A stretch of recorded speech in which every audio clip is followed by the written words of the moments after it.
เรียกสัวจ้าอาจจะสู้บ้าง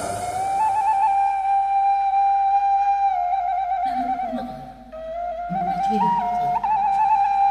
យើងជ្រៀងចឹងទុកទៅណាក៏គេចូលដល់ខ្លួនសំលេងខ្លាយពីរស់មែនត្រង់ខ្ញុំអនឡាញ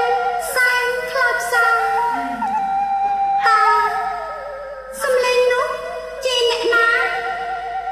ចង់ឃើញភក្ត្រាដូរមិនដេចទេ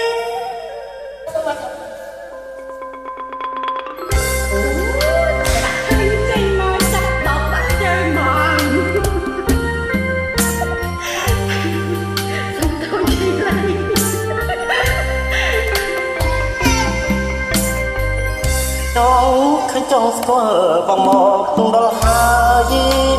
ស្រោបតាមត្រើយ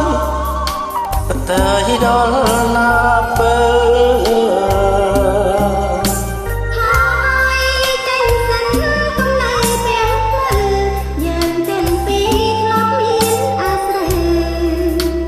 ផ្លូវគំនិតរឹកដាប្រឹងហើយនឹងស្រីមិនត្រូវជាគ្នាទេពុំមានឧបហាត្រូវការសង្សារដូចបងត្រូវការសាច់ឆ្នាមគឺខែនអូនមានបង្ហាមខ្ញុំចឹងសង្សារដួងใจរំខានរអែមកដូចស្លៀកផ្លាញ់ពូឲ្យខ្នាញ់